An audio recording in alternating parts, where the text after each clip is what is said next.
Yeah. Okay, great, perfect. So yeah, everyone, thank you all for attending. So we are obviously here for the first of three hustings. This one is for the Vice President of Community and Welfare. As I said at the start, nice to see you all. So this is going to be recorded just for purposes of the other students. So you know, those that can't attend this session now can access this via the website, and they can see sort of your answers to their questions and you know, what you have to say in your 2 minutes at the start and things. So the session is being recorded. So yeah, me and my team will sort of go around now and introduce ourselves. I'm sure you all know who we are by now, but we will just go around and introduce ourselves anyway, and then I will sort of explain the format for you all a little bit more. So obviously I'm Harry Pierce. I'm the president for this academic year and also chair of the Students' Union Trustee Board. And I'll now hand you over to Khurram. Hi, my name is Khurram. I'm the Union Development Manager and Staff Lead for the organisation. And Steve. Nice to see you all. I'm Steve. I'm the Actives Engagement Coordinator and also the Deputy Returning Officer for these elections.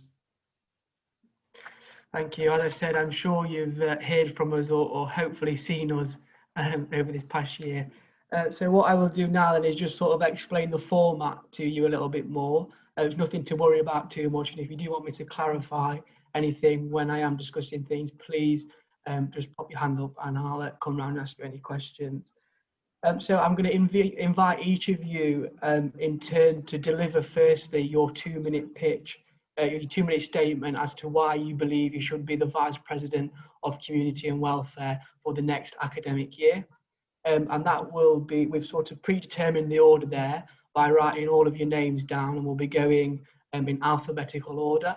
So obviously we'll be starting off with Melissa Carlton, and we'll be finishing with Sally Wills, and obviously all your others will be factored in there between dependent on your surname.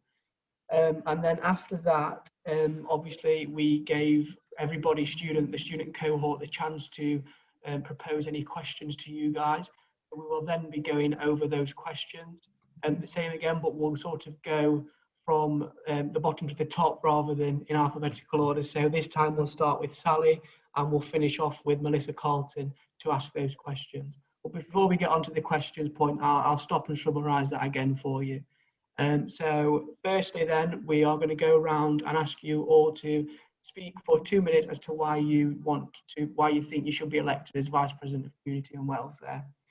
You'll have 2 minutes to do so, and when you've got your final 30 seconds, Steve will whistle or something to let you know that the time is up. And we'll let you know that you've got 30 seconds left to speak, so if you could start to draw it to an end, that would be great. Okay, and you know, if you do go over 2 minutes, we will just sort of cut you off because that is the time frame there of 2 minutes. All right. So has anybody got any questions regarding that before I invite Melissa Carlton up? Or we're happy to make a start? Okay, I'll take the nods of the heads as we're ready to go. Okay, great. So Melissa Carlton, then you're first. So I invite you up now to pitch to the rest of the group and obviously the student cohort that will be able to watch this, why you think you should be elected as the Vice President of Community and Welfare.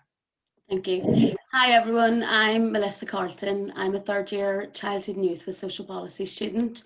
If elected, I want to enhance mental health and sexual health services. I've posted a bit on Instagram about this already, but in relation to mental health, I'd like to work closely with the SDW, improve counselling services and make sure that people maybe know a bit more about it and what they can receive, like what services are available to them.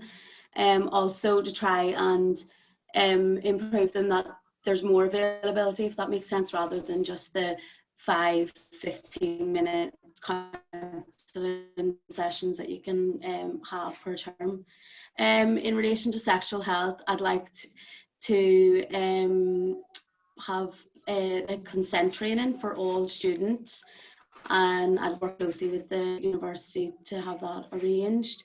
I'd also like to work closely with Liverpool Student Homes and improve like student like housing and things and issues that many students have while at university.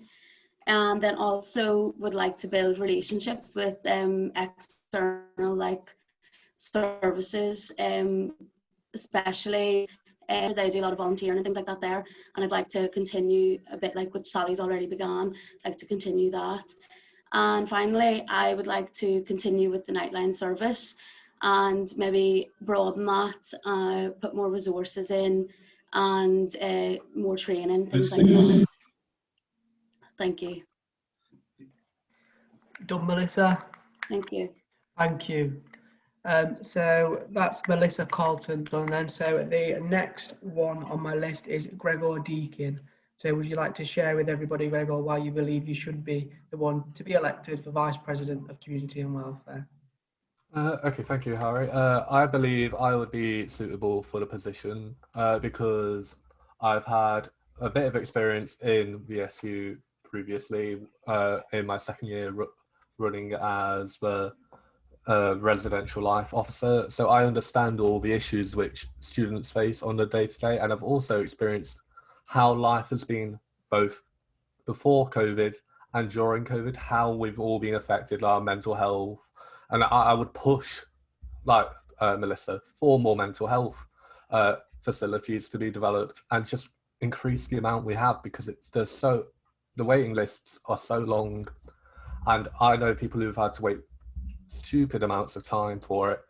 I'd also like to push for a new series of educational programs which are I would push for them to become compulsory, because I think it's so essential for stuff that's needed for after university life, such as budgeting, how to maintain healthy relationships, and workshops on sexual health, employment rights, and teaching people about taxes, because I never learned about taxes myself.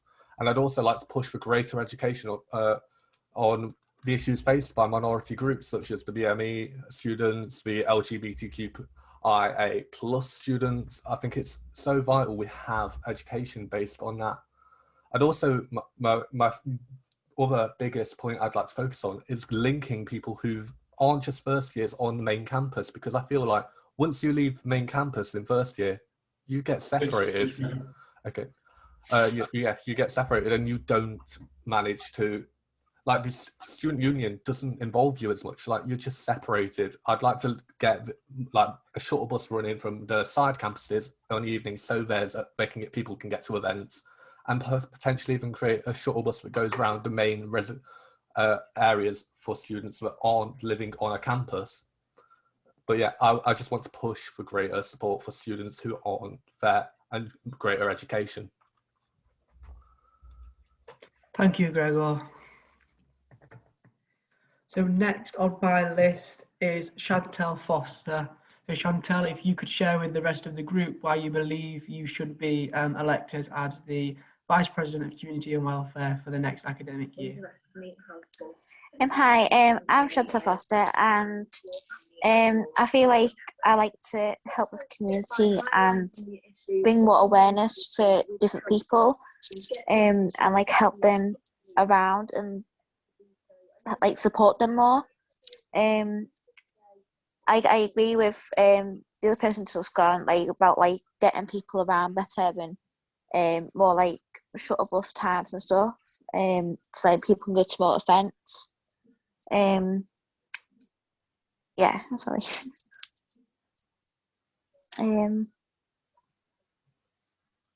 Yeah, just like support people really and help and get like more awareness out.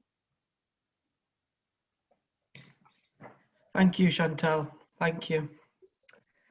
So next on my list that is Grace Marsh. Grace, are you here? Yeah, thank you. Sorry. So Grace, if you could share with the rest of the group why you believe you should be elected as the Vice President of Community and Welfare for the next academic year. Hiya, my name is Grace Marsh and I'm a second year politics and English literature student. I feel like for this next academic year, it's important to get a fresh set of eyes ready to reform the student union a little bit. I think we need to push hard for mental health a lot, and I think the basis of that is for education a lot, from experts in particular. We need to not only help students who are already suffering, but prevent it in the first place. And I think education is the basis of that. I think with my politics degree, I can see things in a very pragmatic and realistic way. And in this sense, I'll be able to talk to students and express honestly what we can do as a student union. I'd also like to see, alongside the smooth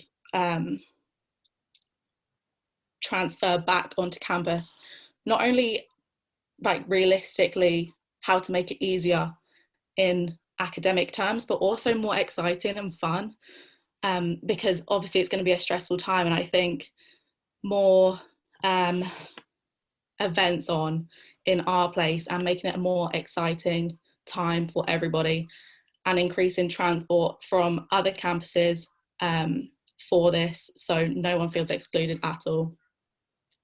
I think I'm a very approachable person, and I think in this role in particular, that's very necessary, as someone will put you in that position of trust. Yeah, so thank you. Thank you, Grace. So next on my list then is Alex Murray. Now, I have received apologies from Alex Murray, so she's unable to attend this session. So my colleague Karim is going to represent Alex. So Karim, I'll hand over to you. Yeah, I've just got a brief pre-written statement that Alex has submitted. So I'm just going to read that out on her behalf. So bring that up, there we go. So, hi, my name is Alex Murray. I'm from Northern Ireland. I want to strive to ensure that all students' needs are being met emotionally, socially, and financially.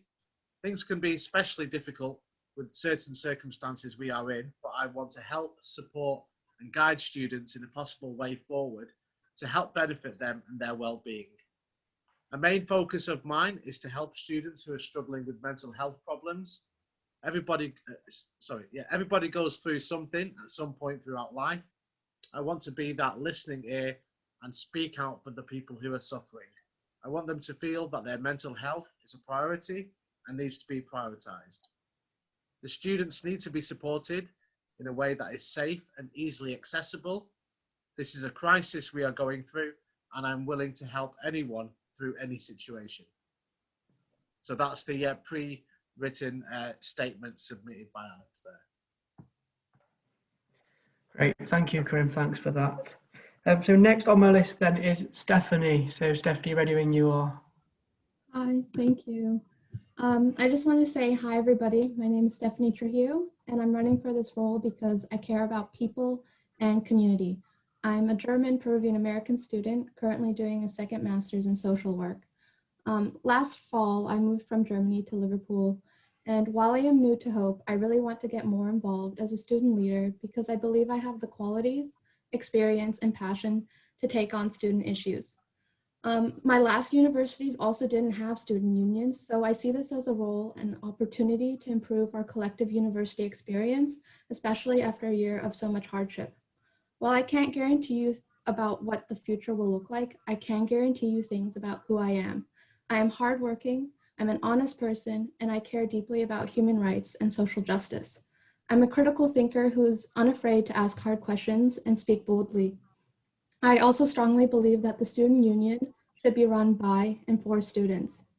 I believe in teamwork, which means I want to work closely with students and staff, including liberation officers, course representatives, and other student leaders, to offer hands-on support around mental health, social awareness, sustainability, accommodation, and student safeguarding policies for online and on-campus learning. And while my international background might make me a little different from the average Hope student, I believe I have a fresh new take which will be useful to confront topics like discrimination, diversity, and inclusion, or financial support for living costs and work opportunities. I'm also in touch with a lot of overlooked communities because of my own complex identity. So when it comes to activism, I don't just want to talk the talk, I want to walk the walk. I also believe in working empathetically, which means we Whether we share common experiences or not, I want to do my best to listen to you, to give you my time, and to put myself in your shoes and represent you, no matter where you come from or how you identify. So lastly, I just want to say, put your hope in me, vote for Stephanie. Thank you. Thank you, Stephanie. Thank you for that. So the final one then on my list before we move on to the set of questions is Sally. So Sally, if you are okay to share with the rest of the group why you believe you should be elected as the Vice President of Community and Welfare for next academic year. Thanks, Harry. Hi, I'm Sally Wills. I'm hoping to be re-elected Vice President Welfare and Community. With as many as 1 in 3 students facing mental health issues, it's crucial we prioritise mental health support. Student welfare should be of equal importance to academic studies at university. Therefore, I believe in stronger personal tutoring systems and mental health training. If a student isn't attending their classes, their personal tutor's first concern should be their students' well-being and how to support them. It's vital our university services are accessible and inclusive for all, and I'd like to introduce a fast-track service available for students who have suffered assault and face drug addiction. Students in appalling living conditions being exploited by landlords deserve better, and I will stand on the side of all students and fight for rent refunds. With the help of Liverpool student homes, I can direct students towards decent landlords with decent housing. This year, due to the pandemic, students have faced isolation and missed opportunities to form connections with their peers. I want to prevent this happening again and will implement a buddy scheme so there is a network of student volunteers to welcome students to the city. Peer support systems like this are so important, and this year I put a lot of time into developing Nightline, and I see so much potential for this in future.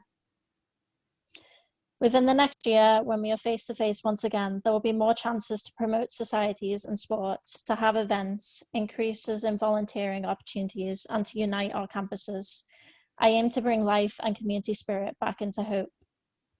I still have a lot more to achieve in my role, but now I've got the skills, the knowledge, and the drive to fight in the interests of students. I encourage you to come to me with your concerns. Your voice counts, and I will be here to fight on your behalf. I'm Sally Wills, and where there's a Wills, there's a way. Thank you, Sally. Thank you for that. Great. So that is now the sort of end of you pitching for 2 minutes why you should be elected as the VP Welfare and Community.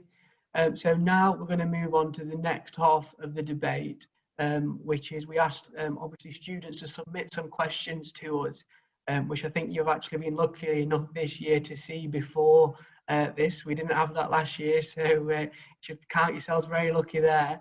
So yeah, as I said, we're going to sort of flip it the other way now. We're going to go from bottom to top rather than alphabetical order, just to make sure that it is fair and that the first person's not going, same person's not going first all of the time.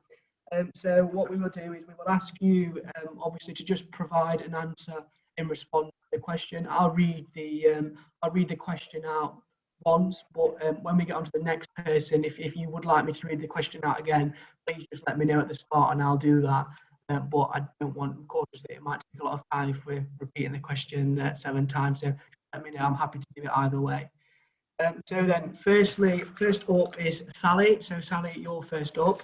And the question that we would like you to answer is as follows. So what will you do to uphold the values of freedom of speech within the university without undermining the students' right to feel safe on campus? So ready when you are. Okay. So I am a supporter of free speech, and recently the university has been considering the IHRA's definition of anti-Semitism. So to explain this a bit more, the IHRA definition states that criticism of the Israeli state is anti-Semitic. And I oppose this definition, as students and staff should be allowed freedom to express solidarity with Palestinian people and support their liberation. So I'll be pushing for amendments to be made within this definition.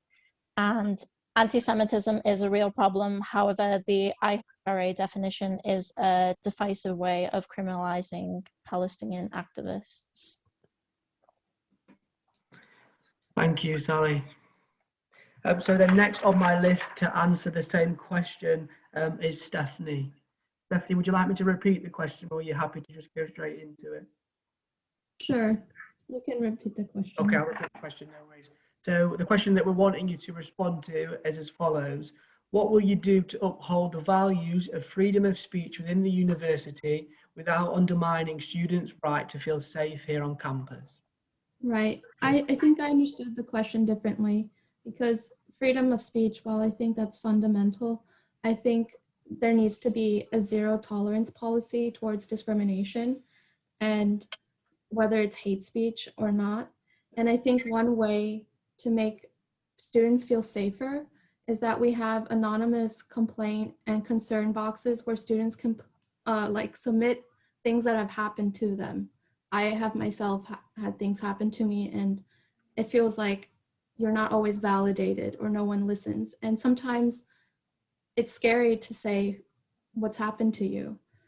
I also think there needs to be stronger relationships among personal tutors and students so that they can be open about these things. And that the formal complaint process needs to be eased so it doesn't drain victims of hate speech or discrimination. I also think there should be more support groups, or that the liberation officers can create support groups around topics that are specific towards students that tend to get attacked, whether you're in the BAME community, part of the LGBT community, or disabled. And lastly, I just want to work on awareness campaigns so that people are more inclusive towards each other. Thank you. Thanks, Stephanie, thank you. So next on my list then is Alex Murray, who's obviously not here in attendance. So Karim, I will hand back over to you, thank you. Yeah, thank you. So Alex did come back to me with a response to each of the questions, so I'll read that out on her behalf. So this is question number 1, and Alex's response is as follows. Okay, so we as the university and its students have a responsibility to promote the attainment of knowledge and education. All students within campus life should feel safe, and if they do not feel safe, they should contact relevant staff members to ensure their safety. So that's Alex's response to question 1.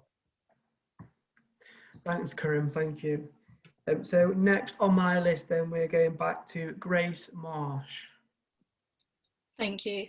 I think, of course, I agree that everyone has the right to freedom of speech, but I think it's never okay to attack anyone for anything, no matter what. And I think freedom of speech goes hand in hand with respect, which is why I think that suggestion boxes should be put on all campuses and not just Hope Park. And I think an online forum for anonymous or non-anonymous feelings, emotions, anything would be really beneficial to our university in students getting their voice across. So yeah, I think that would be really beneficial, and I would like to see that put in place. Thank you. Thanks, Grace, thank you. So now we're going back to Chantel Foster. Yeah, I do feel like people should have a voice, and they have got a voice, and I feel like they should be able to express that and express how they feel. Like I do feel like people have got like a freedom of voice to be able to speak, but like I do feel like sometimes people don't feel like that support is there for them to be able to, so I feel like more support could be beneficial. Thanks, Chantal, thank you. So next on my list is back to Gregor Deakin. Right, so I personally can understand the issue of like freedom of speech, but you've also got to make sure you've got to protect the students' right to feel safe, which is why I do feel like we need to have it needs to be very carefully done zero tolerance policy. But we also, when we're judging these accounts of which could linger into hate speech or not, we need to make sure we have a diverse group of people making these decisions on whether it's hate speech or not. But but also ensuring the fact that we don't just shut down anything. Like as Sally says, like with Israel and criticism of Israel is anti-Semitic, because that in itself can lead to greater issues along the line. So it's very much about striving to create a much greater balance of what's safe to do and what is clearly being said to incite fear or hate towards a group. It's all about understanding the context of the words, and if they're being used as a hateful way, in a hateful manner, or if they're just being used as a genuine argument. But it's very important you strive this for all students' manners, really. Thank you. Thanks for that, Gregor. So we are now going back to Melissa Carlton. So back to the top. Thanks, Melissa. Thank you. Freedom of speech is very important, especially in the education sector, as it allows people to express themselves, support each other and share ideas. At Hope, the staff and students are like a community. Therefore, we respect each other. And then with that, I think that people's freedom of speech will not be undermined. Thanks, Melissa. Thanks for that. So that is the end of the first question then. So we're now going to move on to the next one, and I'll start from the bottom again with Sally. So the next question then that we're going to ask you all to answer is as follows. So we want to know, which groups of students do you feel are currently underrepresented in the Students' Union, and how would you go about getting them more involved? So Sally, ready when you are. Thanks, Harry. I'd firstly identify Black and global majority students. I've noticed other universities have resources of where to buy halal meat or where appropriate hairdressers are located for new students coming into the city. And this is something that's missing from Hope, and it would be great to adopt it with the input from our BAGM student population. Also, having more Black representation in academic staff. What's been most vital to me, I think, is attending sessions with our BAME officer. So I'd also like to provide education to other students, so we all have a better understanding of BAGM students and their experiences. I'd also like to identify Irish students, as even though they're a large cohort here at Hope, they also have a high dropout rate due to isolation and financial struggles. So I'd like to introduce an Irish part-time officer to represent Irish students. And so within this role, we can work closely and tackle those issues. As well, loans in the north of Ireland barely cover living costs and have gone a long time without review. So I think this is a pressing issue that needs to be addressed in a call-out letter to the Northern Irish government. Thank you. Thanks, Sally. Thank you. So next then we're on to Stephanie. Right. So yesterday I was actually reviewing the student headcount on the website, and it seems like the average student is white, female, able-bodied, 18 to 22 years old, from the UK, and studying humanities. And so that means the students that are not part of the main student body are part of the BAME community, or from the Global South, are not from the UK, and are international students like myself, and are also part of the LGBTQ community. There's not even statistics on that from the student count right now. And also mature students, parent students, students that are commuting, So in order to get them more involved, I think it's really important to make more student leaders by training liberation officers and course representatives to really talk to them and grow networks. And I think it will be also really important to work on mentoring. And so because the staff available at the university does include more officers who identify as part of the BAME community or part of the queer community. And I think that will be a way to have them more involved. And lastly, I think in order to make them feel representative and included, the curriculum also needs to include things that like talk about these topics and include things from not just white Western resources. Thanks, Stephanie. Thanks for that. So we're back to Alex Murray now. So Karim, you're here representing Alex. So are you all right to provide her with her response? No problem. Yeah, so the answer for question number 2 on behalf of Alex is as follows. I feel like the Christian Union is the most underrepresented group within the Students' Union. I myself am a strong believer and I'm a Christian myself. So with all being well, I would hope to get involved within the Christian Union to help build it back up and support them as best I can. So that's the answer for number 2 for Alex. Thanks, Karim. Thanks for doing that. So then, Grace Marsh, we're back to you. Thank you. I think a lot of students in our Hope community are underrepresented, including students from a BAME background, students with disabilities, the LGBTQ+ community, and also mature students. And I think the best way to represent them is to listen to what they've got to say. And I think to do this, we should use societies as a platform to listen to what they've got to say and their opinions on issues. Because every student should feel a sense of belonging, but also I think we need to include more events that merge all societies together so no one feels excluded from any sort of like clique or grouping together. I think that's the best way that we can represent these students. Thanks, Grace. Thank you.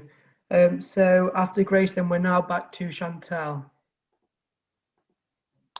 I do feel like international society, I feel like there should be maybe like more language activities, maybe like a group for like learning different languages, and maybe like now and then like maybe like a social thing for like maybe trying like different types of food from like different countries to make them feel more welcome, like a bit homely. Yeah. Thanks, Chantal. Thank you. So Gregor, we're now back to you. So yeah, I completely agree with a lot of the comments which have already been made, like BAME students, LGBTQIA+ students, and international students have all been ignored. But I think it gets even worse. Like I would say, once you leave first year, you're very much ignored by the student union. Like I think you need to reach out to those students in these minority groups who are being disenfranchised once they've left their first year, because I just feel there's no outcall to these students, no reason for them to really come and participate in the student youth union of such. Like sure, they may be involved in their society or in their sports team, but at the end of the day, there's still, like, if you looked at the numbers for attendances of like student union events, there'd be predominantly first year students, and you need to reach out and get these people involved. And I also feel like for these minority groups, you need to make sure there are regular meetings with the liberation officers to really find out what issues are affecting these students and really make changes that are crucial and actually have meaningful impact. Thank you. Thanks for that, Gregor. So Melissa, back to the top, back over to you. Thank you. I feel like disabled, mature, and those of the Network of Hope students are all underrepresented. So in order to get them more involved, I'd like to work closely with their societies. If there isn't an officer for them, then get something sorted like that. And like, as someone else had maybe said, like have events that everyone's kind of together rather than separate groups. But also just to speak to people and see what they actually really want, rather than just putting something on and expecting people to turn up. Like I'd rather like build a relationship with certain individuals and see what they want from like the Students' Union and the university. Thanks, Melissa. Thanks for that. So we are now then at the end of question 2. So I'll repeat the third question. I'll go over the third question now, and then we'll start off with Sally again on work our way up. So the next question then, probably one of the most interesting on there, I think. So if you were elected, what would be your first campaign to improve student welfare? So, you know, if you do get the job, what is going to be your first campaign as soon as you get in office? So Sally, then over to you. Thank you. I think I'm just going to reiterate my plans for a buddy scheme again here, because I want that to be implemented for the prospective students, so that that safety net is there for them as soon as they arrive in Liverpool. I'd like to tailor the scheme so that similar interests come into play and that they're seen as more of a friend than a mentor. And the buddies will receive training so that they know some basic mental health skills and they know where to signpost students if needed, whether this be places in the city or if they need that support. Thank you. Thank you, Sally. So next, back over to Stephanie then. Hi, thank you. I think my first campaign would be centered around mental health. And I don't think mental health is just a buzzword, because this is a serious issue on and off campus, and not just among students, but everywhere around the world right now. And that's because due to the pandemic, online learning, homesickness, and just a lack of social contact. And I'd like to work on these things on 3 different levels: on an individual level, on a community level, and an institutional level. So I would like to see something like care packages for students who need more support, and also like more tangible tools set up throughout the different campuses and the accommodation facilities, so that there's just tangible tools that you can grab immediately when you can see that your mental health is decreasing, and while you might be waiting for more support from the offices. I also, on a community level, I would like to see more support groups, either led by student volunteers or liberation officers, so that students have a place to talk to each other, and things like the Nightline to continue working. And lastly, I think it's an important thing to hire more specialized therapists that can work with students who are part of these underrepresented communities, whether they're from the BAME community, they have disabilities or already previous mental ill health conditions, or are part of the LGBTQ plus community. So those are the 3 different things that would be part of my mental health campaign. Thanks, Stephanie. Thank you for that.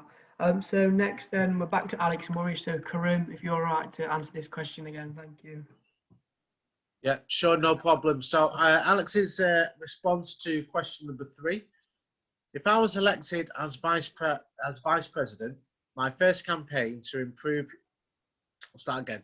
If I was elected as vice president, my first campaign to help improve student welfare would be a fundraiser for students to help build their self-esteem by being more actively involved in certain areas of the university.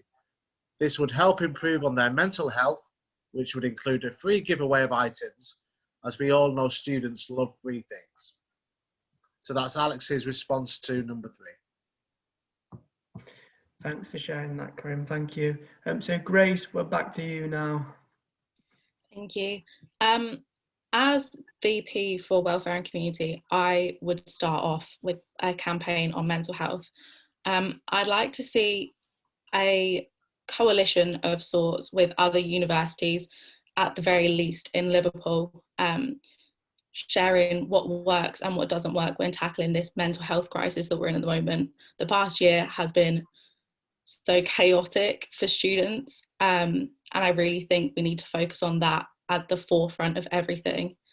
I'd also want mental health experts to educate not only students and staff on how to spot symptoms of decline in mental health, because I think that a prevention of this issue needs to be put at the front, as well as trying to help fix current issues.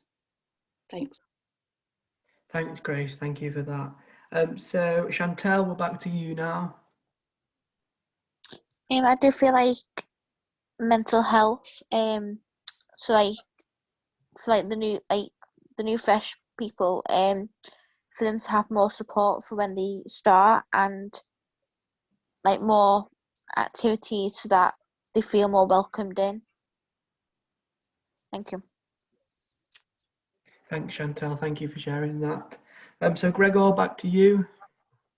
All right. So my first priority on doing a campaign is mental health, but not in a typical way, because I feel like the kind of mental health campaign that people have been talking about is going to be a much longer fought battle. It's going to take a long time. So I would be doing something which could help mental health in a more immediate factor, which is why I'd introduce trying to push for uni throughout the summer to change the COVID providing, of course, changing the no guest policy to a managed guest policy, because one of the main reasons for people dropping out is loneliness.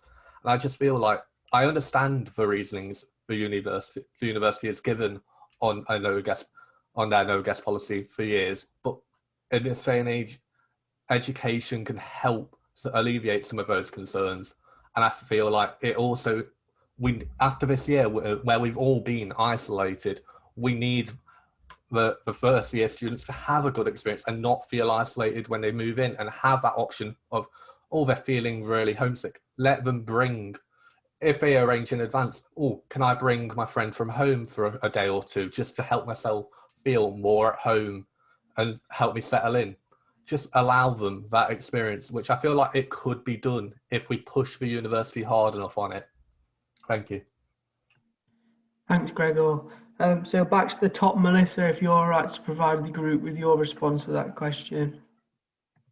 Yeah, thank you. So if elected, my first campaign would also be on mental health, but this would be to lobby the university to increase the support from SDW. So that would be including shorter waiting times, more counselling sessions, and more resources that they can provide to students. Thank you. Thanks, Melissa. Thank you.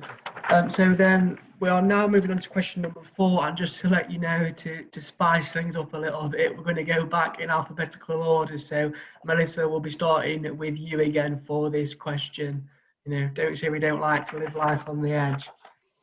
So then moving on then, so question number 4 then is as follows. So what do you expect the biggest barriers will be in your position next year, and how will you overcome them? So Melissa, if we could start from the top again with you, thank you. Yeah, thank you. So obviously one of the huge barriers could be the possibility and the unpredictability of COVID and the restrictions associated with that. So firstly, if elected, I would need to be extremely flexible in the way people have been in the last year. But also, I'd like to be able to support students, especially those who are cautious about coming back to campus, and work closely with them so that they can engage with social events and things, because I feel like some people may feel withdrawn from the university, especially those who have just began their studies back in September, or even those who've just had a half a year of studying. So for most people, we've been out of and away from campus for almost a year now. So I think getting that back into campus and getting people to work together would be one of the things I'd try to do. Thank you. Thanks, Melissa. Thank you. So Gregor, over to you. So I'm going to make a very slightly different point. I do feel COVID could be a big factor in limiting VSU next year, a big barrier. I think the biggest barrier will be the university themselves, because whilst the union has had for a long time had a very good relationship with the uni, there have been times in the past where that policy hasn't been able to be pushed because of disagreements with the uni, which I think it's good to have that good relationship with uni, but I feel like you also need to make sure you're not afraid to go direct to them, go direct, take action when needed, where some of the other universities in the country would go on strike. I don't think we've really used that or even threatened that option recently. I understand this year has been completely different, which I understand, but in previous years, I just feel like we need to be really telling the uni what students need, and we need to make the student union for them, not for what works for the uni. Thank you. Thanks, Gregor. Thanks for that. So Chantal Foster, back to you. Hi, can you repeat the question, please? Of course I can, yeah. So the question is as follows. What do you expect the biggest barriers will be in your position next year, and how will you overcome them? I do feel like COVID, because like we're slowly getting back into it as well, and I feel like with the barrier for that, it'd be harder to like get into it and support people more than you would actually in the campus. Thank you. Thanks, Chantal. Thank you. So Grace, we're back to you now. Thanks. I think the biggest barrier next year will be communication with students. Obviously, COVID is a big problem, but I think students talking to the SU is a major one. In the position of VP Welfare and Community, I think approachability and trust are major factors which whoever gets this role need to have. So students can come up to the VP and tell them issues or what worries them so that they can be addressed and fixed. Issues need to be gotten on top of before they can become bigger problems. Thanks. Thanks, Grace. Thank you. So next then is Alex Murray. So Karim, are you all right to share this response? Yep, so response number 4 from Alex is as follows. The biggest barrier I feel would be in the way if the pandemic would still be around, as it would be hard to communicate with students on a level, but to overcome it, there is always social media to fall back on to communicate via different apps and also emails. So that's number 4 from Alex. Thank you, Karim. So Stephanie, we're back to you now. Hi, thank you. I think there's several big barriers, and I agree a lot with what Gregor said, in that the student union needs to really be by and for students and represent the student body. And so I think for me, one of the things that I would do is really work on transparency, good communication, and asking hard questions and sometimes uncomfortable questions. And part of what I would do is really work in partnership with not just the different communities in our campus, but also with the guilds of other universities. There's John Moore's, Liverpool, Uni of Liverpool, and do a lot of research. I think another big issue will be funding. We keep talking about mental health being a priority, but funding for the mental health services is always limited. So I would like to have review the budget and make realistic budget goals.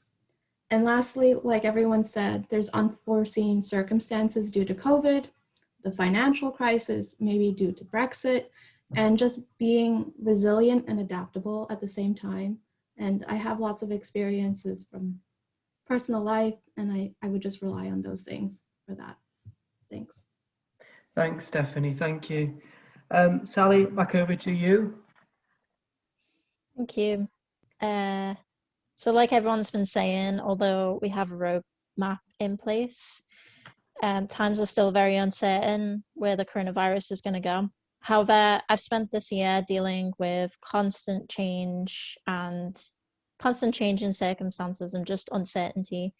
And so to equip me with those skills to be flexible and plan ahead. Another barrier would be the attitudes of the government and landlords, but I will put pressure on them and, oh, sorry. Okay, yeah. And I do agree with what Stephanie and Gregor have been saying to maybe push the university a bit more this year with our demands and strive to be a part of some of those important decision making. Okay, thank you. Thanks, Sally. Thank you. So we're now on to the final question then before I sort of open the floor up to any questions that could be here today. So the next question then is, how will you make the full return to campus as smooth as possible for all students across all levels of study? So we will start from the top again. So Melissa, if we're all right to start with you there, thank you. Thank you. So obviously a full return to campus won't be easy for any of us, especially those who've been out of like been away from campus for like a full year, or for those who've never been on campus like for classes at all. But my main thing would be to lobby like senior staff to still allow students to have access to online classes if they feel uncomfortable like coming back to campus like so quickly. Also, in relation to like the timetable, having like a phased timetable, so rather than just straight away into like tutorials, seminars, lectures, maybe give people like a tutorial one week and then like a tutorial and seminar the next week, just to let people like go in at an ease, but also give like students a choice whether they feel comfortable in that, because obviously we've got a lot of people that would have been vulnerable and like shielding for the best part of a year. So for them not being out and about for so long and then being expected to like go back into full-time education would obviously be very difficult. So just to work like with senior staff to try and make things a bit smoother for all students. Thank you. Thank you, Melissa. Thanks for that. So Gregor, back over to you. So ultimately, I feel the best way to really ease a full transition back to uni is going to be building off Melissa's idea. In fact, I do agree that we should really be making sure online options are available to students, because regardless of COVID, I feel like the online lectures have been so beneficial for mental health reasons, because if you're feeling down one day and you just don't feel up for going to a lecture, you miss out on it. Whereas if with them being online, you can then go back to them when you feel in a better place, and it just means your education doesn't suffer as a result of your mental health. I also feel like we need to make sure we have events to get students back onto campus. I know I keep saying it, but we need to get everyone, not just those starting, but those who started in September, even your more mature students. You're gonna need reason for people to really want to come to campus for more than just classes, because I feel like a key part of the university experience is that social aspect, because it really helps you through. And I've noticed myself that it's so much harder doing your university studies without the social experience you would normally get and having that sociability. But yeah, I think that I've covered everything. So thank you, Harry.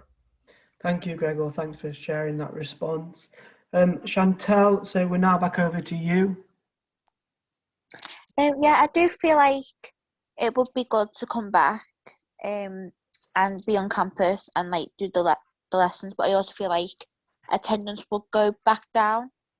Where like on Zoom at the moment, it's been quite good, the attendance, so I feel like it would be better to ease it in type of thing, and like if people are still shielding, they can still do the Zoom, I think. That would like be better for them and beneficial. So yeah, thank you. Thanks, Chantel. Thank you. So back to Grace now, please. Thanks. I think, of course, as everyone said, the ease is going to be difficult, but to help students, I think we need to continue the special circumstances, make it easier to get extensions for essays, because it's not going to be at the flick of a switch easy to turn back on, sociable, get back straight into university. On the back of the mental health pandemic, people struggle to get out of bed in the morning. So I think it should be optional whether you want to go into campus or study from home. But I think no student should feel excluded for deciding to study from home. Resources should still be put onto Moodle as much as they are currently. But I also think not only is it important to help students academically, it's going to be difficult going back and socialising. We need to make it a bit more fun. And as VP, I would try and make it easier for students by putting on events and obviously social distancing if necessary. and reform our place a bit, make it more exciting, so people want to come back, including transport to and from the university from all campuses, including talks with potentially Stagecoach so the 86C is more accessible and potentially cheaper for students with a Hope ID, so that it's not only safe but fun to come back to campus. Thank you. Thanks, Grace, for that. So, Karim, if you're all right to answer that for Alex Murray, please. Yeah, so response number 5 from Alex is as follows. To help a full return to campus, I will help ensure that all safety measures are in place and that students are helped in any way possible that is needed. But most importantly, try and ease the students who haven't been in face-to-face classes yet to try and at least get an experience of what it is like. So that's the response from Alex. Thanks for that, Karim. So Stephanie, we're over to you now. I think that's an excellent question because none of us can see far into the future. So what I would like to continue emphasizing are like the safety rules around COVID, like mask wearing, having available sanitation sites throughout the campuses and accommodation facilities, physical distancing, and just enforcing those rules. I also think it would be good to stagger in mixed learning, depending on also the rules of nationally, so that it's a mixture of online and in person. But I agree with what the other candidates have said so far, in that it's really important to focus on accessibility through using the technology that we have for learning and making our lessons, like the ones that we already have that are pre-recorded or online, available, because I think that is really helpful in unforeseen circumstances. I also think that's a really good idea to continue for events, and like Grace said, make events fun and safe. And so I would like to see events like maybe a TEDx event, and whether or not we can have them in person, they're still manageable to run. So those are my ideas. Thanks, Stephanie. Thanks for sharing those. So Sally, then over to you. Sorry, I was still on mute then. Okay, well, going back to the previous question, it would take extensive planning, risk assessments, and taking into account the coronavirus regulations at the time. I'm aware a lot of students going into second year haven't even seen the campus yet, so it'd be good to run some introductory days again and maybe virtual tours, since I think a lot of people are going to feel anxious about large crowds. And I agree with Melissa that we should have a phased return to campus to support them and relieve that anxiety. And I think Grace said at the very beginning, but I think we need to bring some of that fun back.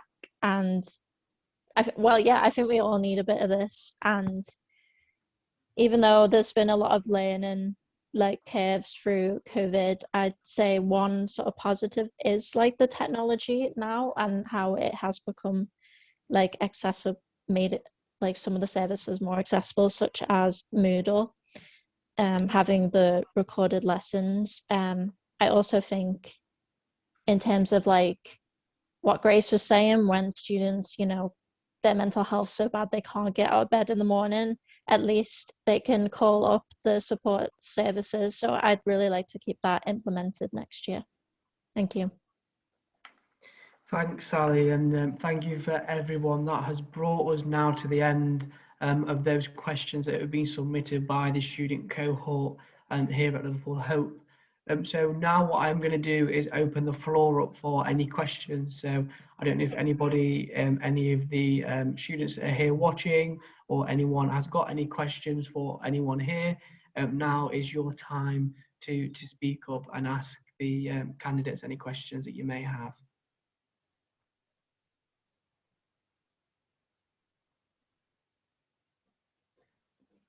Go on, Chloe, I can see you've got your hand up. Yeah. So what you said about having access to technology, not all students are going to be able to afford that technology. So how would you go about talking to the university about that? What would your plans be regarding financial situations and technology? Just feel free to jump in, anybody that does want to speak, about anybody that does want to answer that question. I think that's a really good question, and I think there are some projects underway currently that I would like to keep supporting. Like there's this laptop scheme that you can borrow a laptop, and I think it's important to let students borrow expensive equipment. I know that's something I could have used because my laptop broke when I moved and I needed to use my phone to do schoolwork. Or maybe it's a camera for your film class or a bike to get around. And I think there's also a support fund that the university has advertised because, well, I meant to say that I think that's something that could be continued to be supported. Thanks, Stephanie. Has anybody else got anything to say? Yeah, like Stephanie's just said, obviously the laptop scheme's in place at the moment, but I think we need to make it more accessible. So even if people can't get into the uni to borrow one of these laptops, we need to do a sort of delivery scheme. Of course, like, need to think about it more, but if there's someone that's either shielding or can't go outside to visit the library and use those resources, we need to start making it easier for them to have these resources and not have to go out of their way to get them. I also think she touched on the hardship fund a little bit. I also think that needs to be reworked so it's easier for students to apply for this hardship fund and make it easier for them to be granted this money that is much needed at the moment. Thanks. Thanks, Grace. Sally, is your thumb up to agree or thumb up to speak? It was thumb up to agree. Okay. Has anybody else got anything that they'd like to ask or add to that question? I'd maybe just say, that's one of the things that me and Harry have been fighting for this year. We have lobbied the government to giving us the £50 million grant for, university hardship funds. And some of that was used obviously towards the laptop scheme and the hardship funds. And this year the university did make the applications a bit easier. So, but that was because of COVID, but it'd be great to have that maybe still in place like next year and continue that on. Because if it's possible this year, I don't see why that should then become a restriction next year. Thanks, Sally. Has anybody else got anything that they would like to ask? Speak now or forever hold your peace. Great, no more questions. All right then, guys. So all that's left to say then is obviously remember that voting opens on Monday the 8th. Make sure that you are getting the word out there. Make sure you are encouraging people to vote. Also remember that the other candidate debates are on tomorrow and Wednesday. It's a real shame that we're not able to do them in person, as it is everything, because it's quite awkward sat here on Zoom and me sort of just reading out your names one by one. So I do apologise if it comes across as being not very personal or